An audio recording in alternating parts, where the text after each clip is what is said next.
A day in my life as the LDR couple, 1 week. Ayan, dito nga sa video call kami habang siya ay kagigising niya lang mula Saudi hanggang Philippines, diba?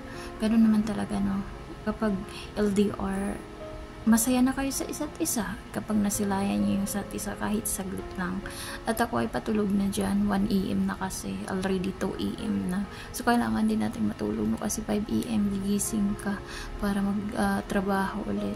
O ayan, binisi ko lang or ni-record ko lang yung mga moments na LDR kami hanggang sa magkita kami. Sana nga, Lord, wala na pong bawian sana ha, kasi nakapadlock na. Huy, nakapadlock.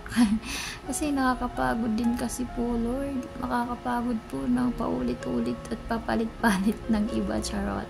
Ayan, ang pogi naman ng love ko dyan.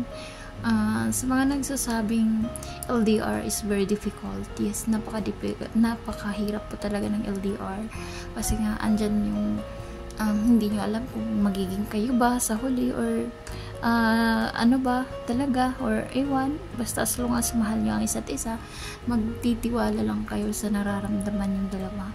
Sana lang sa na to, sa relationship namin dalawa, hindi ko masasabing perfect. At hello Bal, thank you sa pagtanggap, thank you sa pagtanggap sa nakaraan ko.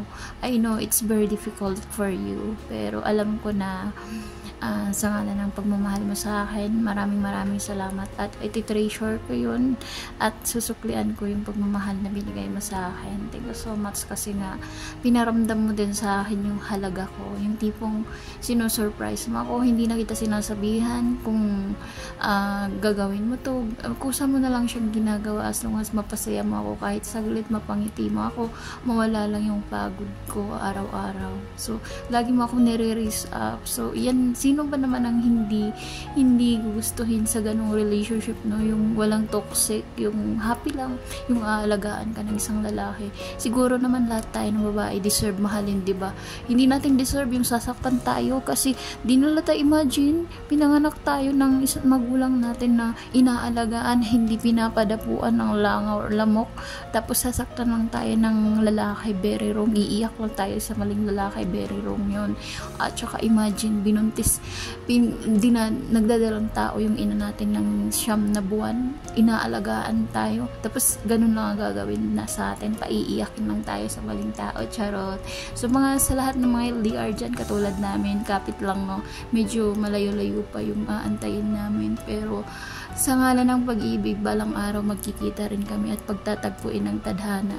Siguro nga masasabi ko sa ngayon, wala pa kami sa stage na matagal, pero yung love story namin is nagsimula lamang sa notice to pan sa Facebook, parang nagpa-notice lang siya. So ayun, na heart throb, na starstruck yung mata ko, charot. Ayan, so nandigaw siya hanggang sa nagpaparinig, mini-mention yung name ko, hindi naman siya tumigil sa pagpapakilig sa akin. So already dito nakilala ko na yung meet to parents, no? Ay, na-meet ko na yung parents niya bago kami nagsalita dito. Na-meet niya, pinakilala na ako. Actually, pinawi na ako ng parents niya kasi nga daw gusto na nilang tawag dito, gumastos or mamanhikan. Uy, wag muna. Pero alam namin dalawa kasi mag-work pa kami at mag-OJT pa siya.